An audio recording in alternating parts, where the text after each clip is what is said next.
My name is Cale Ross, and before the ceremony, nobody at the palace knew my name at all. I was a contract guard, one of 40 humans hired to stand at the edges of the Thessarine royal court. We did not wear fine armor like the palace guard. We wore plain gray suits with a small badge, and we were told, more than once, to stay quiet, stay still, and never speak unless spoken to. The nobles called us the hired hands. Some of them did not even bother to learn that we had names. I did not mind. I was not there for glory. I was there because the pay was good, and because guarding people, keeping them safe, was something I was good at. My father had been a soldier. My mother had been a nurse. Between the two of them, I grew up learning that strength was not about being seen. It was about showing up when it mattered, and doing the quiet work nobody noticed. The thessarine are a tall species, with pale blue skin and long necks, and eyes that shine faintly gold in low light. Their queen, Ethera, was young for her throne, only recently crowned after her mother's passing. She was graceful in the way that royalty is trained to be, but I had noticed something else about her during my months on duty. She watched things. She watched the guards, the servants, the way people moved through the halls. Most nobles never looked twice at the humans standing along the walls. She did. I never spoke to her.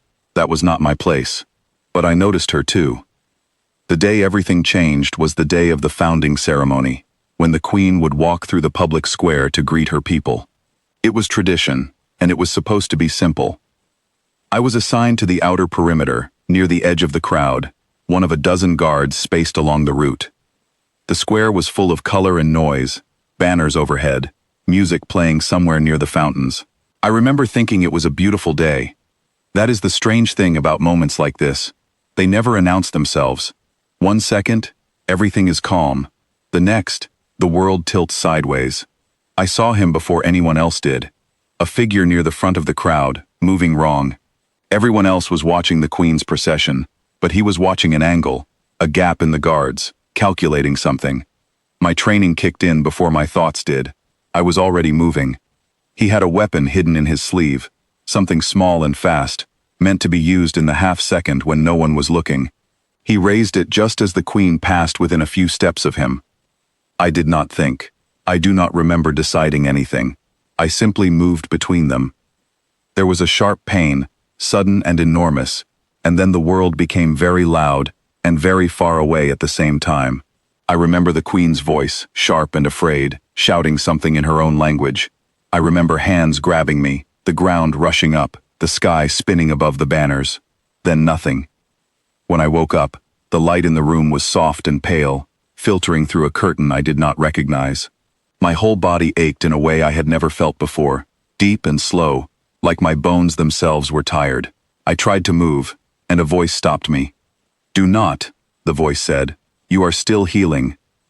I turned my head, slowly, and found the queen sitting beside my bed. Not standing, not visiting for a moment and leaving. Sitting, in a plain chair pulled close to the bed, with her hands folded in her lap, watching me the way she used to watch the halls. She looked tired, not the tired of a bad night's sleep, but the tired of many days without enough rest. "Your Majesty," I said, and my voice came out cracked and rough.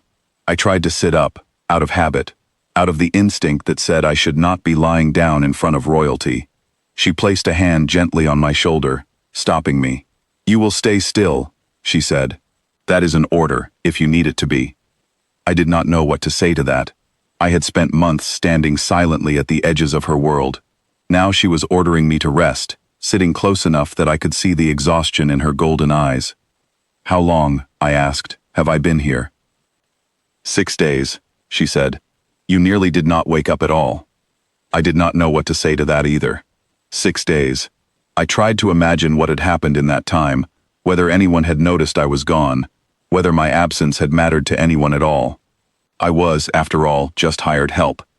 "You should not be here," I said finally. "The court will not approve." Something flickered across her face, something sharp and tired at the same time. "The court," she said, "has had a great deal to say about it. I have not listened to most of it." I learned later, from a nurse who came to check my wounds, that the queen had been at my bedside nearly every day since the attack. She had postponed meetings. She had ignored the objections of her advisors, who insisted it was beneath her station to sit with a hired guard, especially a human one. She had stayed anyway. I did not understand it. I still do not think I fully understand it, even now. I was not someone important. I had simply done my job, the way I would have done it for anyone standing in that square that day. "You saved my life," she said, as if she could hear my thoughts. "Do you understand what that means, where I come from?" I shook my head slowly. "It means a debt," she said. "Not a debt of coin, a debt that is carried and honored and never forgotten. My mother taught me this. Among my people, when someone gives their body to shield another, that bond does not end when the wound heals." I was just doing my job, I said, because it was true, and because I did not know how else to answer her. She studied me for a long moment. "That is exactly why it matters," she said quietly. "You did not act because you loved me, or because you sought reward. You acted because it was right, and you acted without thinking of the cost to yourself. That is rare, Kale, rarer than you seem to understand." She had used my name. I had not realized she knew it. Over the following days, as my strength slowly returned, I began to see more of what she had given up to stay near me. Advisors came and went from the hallway outside my room, their voices low and irritated. I caught pieces of their arguments, words like improper and beneath the crown, and the humans will think themselves owed something. The Queen answered each of them the same way, calm and immovable, refusing to be moved from the chair beside my bed. One evening, an older advisor, a thin man with a long ceremonial collar, came into the room while the Queen had stepped away briefly. He looked down at me with open disapproval. "You should tell her to stop this," he said. "It does not befit a queen to fuss over hired muscle." "I did not ask her to stay," I said honestly. "I would not presume to ask anything of her." "And yet she stays," he said, "and the court whispers, and her authority weakens with every day she spends in this room, instead of on her throne." I had no answer for him. I was a guard, not a politician. I did not understand the delicate mathematics of court reputation. All I knew was that when the Queen returned and found him standing over my bed, her expression turned to something cold and final, and he left without another word. "Do not let them make you feel small," she told me afterward. "You have done nothing wrong." As the days passed, I found myself looking forward to her visits, in a way I had not expected. She would talk to me about small things, the weather outside, a book she was reading, the strange habits of human food that her staff had prepared for me at my request. She laughed once, quietly, when I told her that humans considered spicy food a kind of dare among friends. It was the first time I had heard her laugh at all in the months I had worked in her palace. I began to understand that she was lonely in a way that had nothing to do with being surrounded by people. A queen is watched by everyone and known by almost no one. I think, in some strange way, my silence during those months of guard duty had made me safe to her. I had seen her, but I had never asked anything of her. I had never wanted anything from her at all. 2 weeks after the attack, I was strong enough to walk again, slowly, with a cane the physicians insisted I use. It was during one of these short walks through the palace gardens that trouble found us again. I noticed him the same way I had noticed the first attacker, a wrongness in how he moved, how he lingered near a hedge instead of walking through the garden like everyone else. This time, I was not fast. My body was still healing, my legs unsteady beneath me, but the Queen was faster than I expected. She stepped in front of me. "Your Majesty," I said, alarmed, reaching for her arm. "You cannot." "Neither can you," she said firmly. "Not like this, not yet."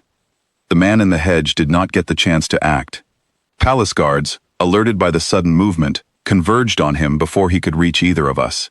He was subdued and taken away, and later I learned he had been sent by the same group responsible for the first attack, hoping to silence me as a witness before I could recover enough to speak. But what stayed with me was not the danger. It was the moment the Queen stepped between me and the threat, without hesitation, the same way I had stepped in front of her weeks before.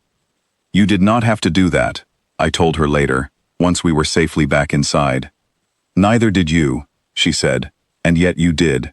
I told you, Kale, a debt like that is not repaid once. It is carried, both ways, for as long as it is needed. In the weeks that followed, the court's whispers slowly changed. It became harder for the advisors to call me simply hired help, when the queen herself had stood between me and a blade. She did not make a grand announcement or demand new titles for me. She did something quieter, something that meant more.